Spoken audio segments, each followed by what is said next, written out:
বিয়ের পরই তনু বুঝেছিল এ সংসারে ভালোবাসা তার কপালে জুটবে না। তবু হাজার অপমান সহ্য করে আঁকড়ে রেখেছিল সংসারটাকে। হঠাৎ এক সময় তার দাম্ভিক শাশুড়ি মা আর্থারাইটিসে আক্রান্ত হয়ে বিছানা নিলেন। বিছানা থেকে নামার ক্ষমতাও তার ছিল না। ছোটবেলায় মা হারা তনু পরম আদরে যত্নে শাশুড়ির মায়ের সেবা করল। এমনকি তার স্কুলের চাকরিও সে ছেড়ে দিল, কারণ তার কাছে তখন এটাই তার প্রধান কর্তব্য। 1 বছর কঠোর পরিশ্রমের পরে শাশুড়ি মা সুস্থ হলেন, হাঁটাচলাও করতে লাগলেন।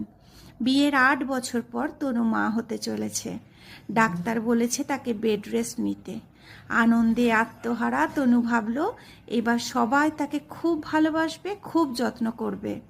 কিন্তু কপালে জুটল শারীরিক পরিশ্রম ও মানসিক অত্যাচার।